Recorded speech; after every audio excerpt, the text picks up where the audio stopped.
right, let's dive into this. Investing. You guys have really outdone yourselves this time with all these sources. Quite the collection. Stocks and bonds, yeah, those are familiar. But then things like real estate and even cryptocurrency. Whoa. Feels like we're crafting a whole investment strategy personalized just for me. That seems to be the direction, yes. Getting a complete view of what's out there, which is a smart place to start. Totally agree. You know what really caught my eye? It's this idea of going beyond those basics, the stocks and bonds. Real estate, cryptocurrency, those are intriguing, but I don't want to just jump in. Got to have that solid foundation, right? Absolutely. A strong portfolio is like, well, a balanced meal. Got to have a bit of everything to stay healthy, keep the energy up. So let's begin with the cornerstones, shall we? Stocks and bonds. There's a reason they're at the core of so many portfolios. Makes sense to me. Let's start with stocks. What always got me is you're not just buying a piece of paper. You're like becoming a mini owner of that company. Exactly. Stocks represent ownership in a company. So if that company does well, like grows and makes profits, my little piece gets more valuable too. Potentially, yes.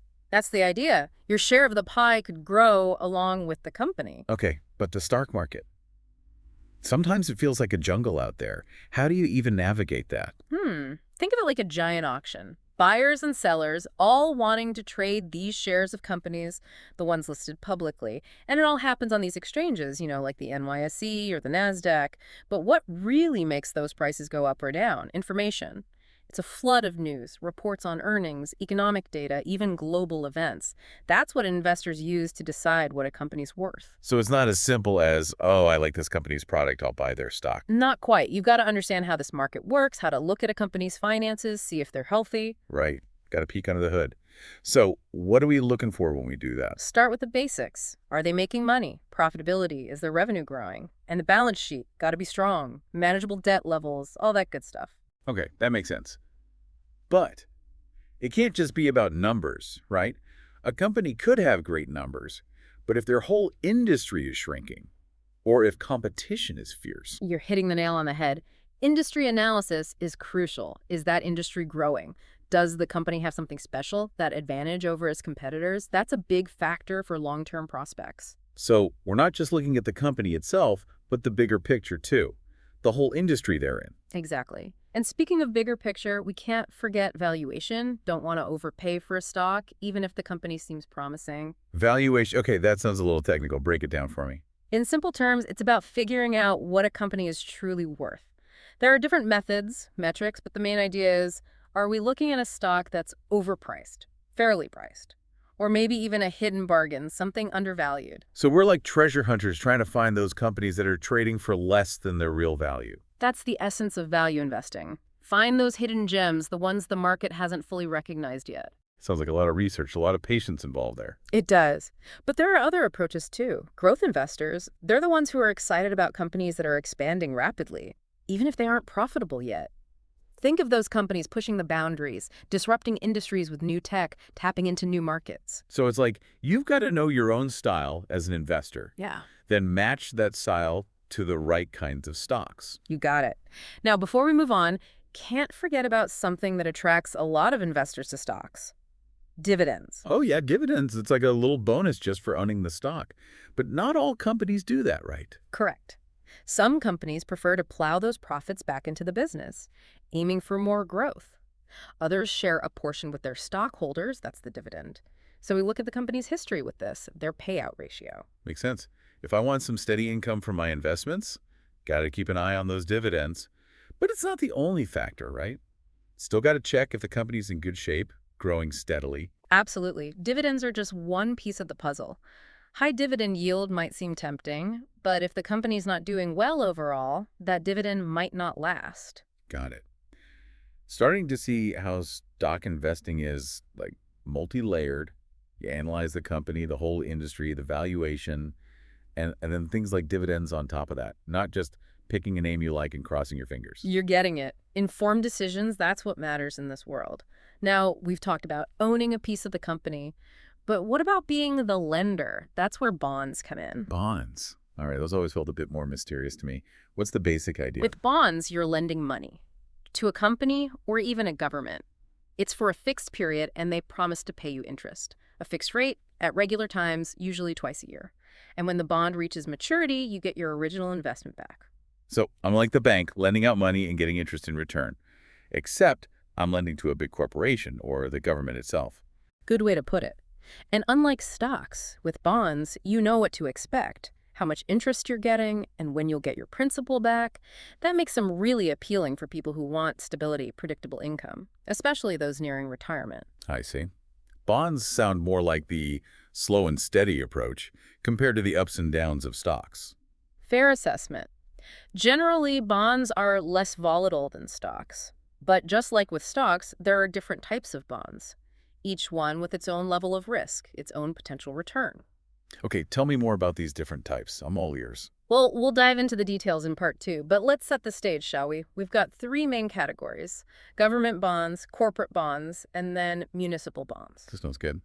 Let's start with what seems like the safest option, government bonds. Government bonds are often considered the safest, you're right. They're backed by the government itself. Take U.S. Treasury bonds, for example. They're seen as virtually risk-free. I mean, it's pretty unlikely that the U.S. government will default on its debt. That makes sense. Yeah. But if they're that safe, does that mean the return isn't very high? That's the trade-off. Government bonds, especially those U.S. Treasury bonds, they tend to offer lower interest rates. It's because of their low risk. They're about preserving your capital, not necessarily huge growth. Classic case of low risk, low reward. All right, what about corporate bonds then? Where do they fit in? Well, companies issue corporate bonds to raise money for expansion, maybe, or new projects. And since companies, well, they can face difficulties, even default, corporate bonds are a bit riskier than government bonds. So there's a chance they might not be able to pay back the loan. That's the risk you take. But to compensate for that, corporate bonds usually offer higher interest rates. It's a balancing act, risk versus potential reward. Higher risk, potentially higher reward. Got it. And lastly, those municipal bonds. They sound a bit more local. Municipal bonds are issued by state and local governments to fund public projects, things like schools, hospitals, infrastructure. They're particularly appealing for those in higher tax brackets because the interest you earn, often tax-free federally, sometimes even at the state and local level. Whoa, tax-free income. That's a nice perk. So if I'm trying to minimize my taxes but still earn some interest, municipal bonds could be worth looking into. Exactly. They can be a smart addition to a diversified portfolio. Potential tax advantages plus relatively low risk. Okay, so we've covered those building blocks, stocks and bonds, the foundation of many portfolios. But you mentioned earlier we're going beyond that, exploring those alternative investments, and those are the ones that really pique my interest. They should. Real estate, cryptocurrency, they offer unique opportunities and challenges, of course. We'll dive into those next. Perfect. Let's explore those uncharted territories. All right, welcome back to our deep dive. We tackled those essentials, stocks, and bonds. Now let's get a little adventurous, shall we? Those alternative investments you were curious about. Yes. Time to venture beyond the traditional. Real estate. I think that's a good place to start. I mean, it's something tangible. You can see it, touch it, feels more real. I get that. Real estate has always been popular, and for good reason. That sense of ownership, the control, a lot of people like that. Plus, you've got potential for passive income through rent and then property values going up over time. Okay, walk me through the main ways people get into real estate investing. There's buying property directly, right? But then I keep hearing about REITs, those real estate investment trusts. What's the difference? Direct ownership, that's pretty straightforward. You buy the property, could be a house, a whole apartment building, even commercial spaces like offices or shops. You're the landlord collecting rent, managing everything. So not just building equity, you're getting cash flow too from that rental income. Sounds pretty appealing, but I bet being a landlord comes with its own headaches. It does. Direct ownership takes time, effort, and there's a learning curve for sure. Managing the property, dealing with tenants, handling repairs, all that. Not exactly passive. That's what I figured. So REITs, those are more hands-off. Exactly. REITs are companies, and they own and operate real estate that generates income. Instead of buying a property yourself, you buy shares of this REIT. Gives you exposure to real estate without the landlord responsibilities. So like owning a tiny piece of a whole bunch of properties sounds a lot more manageable. That's it. And REITs usually focus on specific types of real estate, maybe shopping malls, apartments, healthcare facilities. And one of the nice things is they have to distribute a good chunk of their profits to shareholders as dividends. Dividends, there they are again. Seems like a common thread in the investing world. So REITs, good option if I want passive income without the hassle of being a landlord. They can be, but just like any investment, gotta do your research. Choose carefully, look at their track record, what properties they own, and their financials overall. Got it. Research is key no matter what you're investing in. Now let's talk about something that feels a bit more cutting edge. Cryptocurrency. It's been everywhere. Bitcoin prices skyrocketing, then plummeting. Wild ride. It has been quite a roller coaster, hasn't it? Cryptocurrency has caught a lot of attention. Fascinating space, but definitely needs a careful, informed approach. Okay, back to basics for me. What exactly EIS cryptocurrency? I know it's connected to blockchain technology, but still a bit fuzzy on the details. At its core, it's a digital currency, virtual. It uses cryptography for security, and it operates independently, no central banks or governments involved. It relies on these decentralized networks called blockchains to keep track of transactions and manage how new units are created. Blockchains, right. Those digital ledgers that are supposed to be super secure and transparent. Good way to think about it. A blockchain is basically a database spread across a whole network of computers. Every transaction gets recorded, verified by multiple parties. Really hard to mess with that. So like a public record of all the transactions, but instead of being in one place, it's spread out, making it very resistant to fraud. Exactly. And this decentralization, that's one of the big appeals. No single entity controls it. A certain freedom from those traditional financial systems. Okay, starting to see the picture. But there are so many cryptocurrencies now. Bitcoin, Ethereum, Dogecoin. How do you even begin to sort through them? $1 million question. It can be overwhelming. New coins popping up all the time. Important thing to remember, not all cryptocurrencies are created equal. What should I be looking for then when trying to evaluate a cryptocurrency? Start with its purpose. What problem is it trying to solve? Is it actually useful in the real world? Or is it just hype? So more than just speculation, we want to see substance, actual projects being built. Exactly. Look at the team behind it. Strong developers, solid technology. And the community, how much adoption is there? Is it being used for transactions or other things? Like checking the project's vital signs, right? We want to see actual activity, not just empty promises. Perfect analogy. A healthy community, growing adoption, those are good signs. Could mean the cryptocurrency has potential to increase in value over time. One thing that always makes me hesitate with crypto is the whole regulatory side of things. Governments are still figuring it out. Should I be concerned about that? Definitely something to consider. The rules around crypto are still evolving, and it varies a lot from country to country. Some are embracing it, others are much more cautious, even restrictive. So know the rules where you live before you jump in. Absolutely. Regulations can have a huge impact. Staying informed about potential changes is crucial. All right, we've done real estate and cryptocurrency. Two very different but equally interesting alternatives. Now, something a bit more traditional, yet still a bit mysterious to me, gold and other precious metals. People have valued them for centuries, but are they still relevant for investing today? Gold especially has always been seen as a safe haven, a store of value that tends to hold up when things get uncertain, the markets get turbulent. Like that reliable friend who's always there for you no matter what chaos is happening. I like that. Gold has a long history. Symbol of wealth, stability. When currencies fluctuate, economies wobble, geopolitical tensions rise, investors often turn to gold to preserve their capital. Like a financial insurance policy against economic storms. In a way, yes. Gold is often seen as a hedge against inflation. Its value tends to rise as the buying power of regular currencies, fiat currencies, declines. Okay, so if I'm worried about prices going up, my savings losing value, adding some gold could offer some protection. It's a strategy some people use. But remember, gold doesn't generate income like stocks or bonds do. Its value comes solely from its price going up. And that can be unpredictable. So essentially betting on the price of gold increasing. Exactly.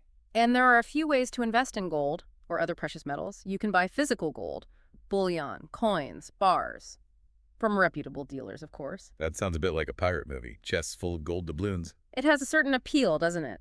But owning physical gold comes with its own challenges. Secure storage, insurance, all that. So what are the alternatives if I don't want to build my own Fort Knox? You've got precious metal ETFs, exchange-traded funds. They track the price of gold or other metal. More convenient, more liquid way to invest. No need to worry about storing the actual gold. They trade on stock exchanges just like regular stocks. So like buying shares of a company that owns the gold without the responsibility of keeping it safe myself. Exactly. ETFs make it simpler to add precious metals to your portfolio. Diversification, liquidity, all that good stuff. Now, I've heard about other precious metals too. Silver, Platinum, palladium, are those investment options as well? Silver often gets seen as a more affordable alternative to gold. It tends to be more volatile, but it also has a lot of industrial uses, which impacts demand and price. So more than just a shiny metal, it has real-world applications. Exactly. And the same goes for platinum and palladium, used in various industries, particularly the automotive industry, for things like catalytic converters. Interesting. So understanding how much of each metal is out there and how much people want it is key before investing. Absolutely. Lots of factors affect the prices of precious metals. The global economy, industrial demand, even investor sentiment all play a role. Okay, precious metals investing has its own things to consider, that's for sure. Last stop on our alternative investments tour, let's talk about something that feels a bit more entrepreneurial. Investing in startups, small businesses. What's the appeal of backing a company that's just starting out? It's about potential. Betting on that next big thing, the company that could disrupt an entire industry, maybe even change the world. Like being a talent scout, but for businesses instead of musicians or athletes. Trying to find that diamond in the rough, the one with superstar potential. Exactly. And the rewards can be huge. Imagine the early investors in companies like Google, Amazon, Facebook saw their investments multiply many times over. But I imagine the risks are pretty big too. Definitely. High risk, high reward. That's startup investing in a nutshell. Most startups don't make it. Investors could lose everything. So not for the faint of heart, but for those who can handle the uncertainty, who are in it for the long haul, the payoff could be life-changing. Okay, so how do you even get involved in startup investing? It's not like I can just walk into my bank and say, hey, give me a startup loan, right? There are a few ways to do it. Angel investing, that's one. Individuals, usually wealthy, often with experience in a certain industry, they provide capital to startups. In exchange for equity, of course. So they're like financial mentors, Yeah. funding AD guidance, helping the young company take off. That's a good way to put it. Angel investors are often very involved, mentoring, advising, using their expertise and connections to help the company succeed. But angel investing sounds like it's only for the super rich. What about those of us with more modest means who still want to get in on the startup action? You've got crowdfunding platforms that become really popular, allows smaller investors to pool their money together, invest in startups through equity crowdfunding. So it's like opening up venture capital to everyone. Everyday investors getting a chance to participate. Exactly. Crowdfunding has broadened the access. People can invest smaller amounts, even starting with just a few $100s. That's great. Makes startup investing feel a lot more approachable. But no matter how you do it, angel investing or crowdfunding, it's still very risky, right? It is. Important to remember, startup investments are illiquid. You can't just sell your shares easily like you can with publicly traded stocks. It's a long-term commitment, and you might lose everything. So be selective. Do your homework. Only invest what you can afford to lose. Couldn't have said it better myself. Patience, tolerance for risk, and a strong belief in the company, its vision, and the team's ability to execute. Those are essential for startup investing. Okay, we've covered a lot of time. Stocks, bonds, real estate, even jumped into the world of cryptocurrency and those precious metals. Phew. But now, the big question. How do we take all these different pieces and actually build a portfolio, one that works for me, for my own goals? That's where it gets really interesting. It's not just about understanding each investment on its own. It's like putting together a puzzle, finding that perfect fit. So, portfolio construction. Yeah. You mentioned balanced and diversified earlier. What does that really mean, practically speaking? Imagine you're building a house. Needs a strong foundation, sturdy walls, a roof that can handle anything, right? Well, in investing, balance is how you spread your money across different types of assets. Stocks, bonds, real estate, even those alternative investments we talked about. So not putting all my eggs in one basket. But how do I decide how many go in each one? That's where you come in. Your age, how much risk you're comfortable with, what you're aiming for financially, and how long you've got to invest. All that influences the right balance for your portfolio. Makes sense. So if I'm younger, more time to invest, maybe I can handle more stocks. They have potential for bigger growth, even if it's a bit riskier. Someone closer to retirement might want more bonds, keeping things stable. Exactly. Younger investors can ride out those market ups and downs, hopefully benefiting in the long run. Closer to retirement, the focus shifts. Preserving what you've built, generating income, that becomes more important. Okay, that makes sense. Now, what about diversification? How does that fit into this whole portfolio puzzle? Diversification. Think of it as adding extra protection to that house we were building. It's about spreading your investments out, even within each asset class. Different sectors, different industries, different parts of the world even. So even if I'm putting money into stocks, I shouldn't only invest in tech companies or only in companies from one country. Right. Diversifying reduces the risk. If one area does poorly, others might be doing well. Helps to cushion those blows, keep your returns smoother overall. Diversification definitely seems like a good idea, like a financial safety net. But honestly, it's a little overwhelming. How do I actually do this, create this balanced, diversified portfolio? Where do I even start? Start with a plan, a roadmap. Your Yeah. investment plan, what are your financial goals, how much risk can you handle, how long are you investing for, and what do you want that mix of assets to look like? So it's not just picking investments randomly. It's about having a strategy. Precisely. Your plan is like a compass, guiding you through the market, keeping you focused on what you're trying to achieve. All right, so let's say I've got my plan. Now what? Do I have to become a financial expert and manage everything myself? Or should I get some help? That depends on you. Some people really enjoy the challenge, taking control. They use a brokerage account, do it all themselves.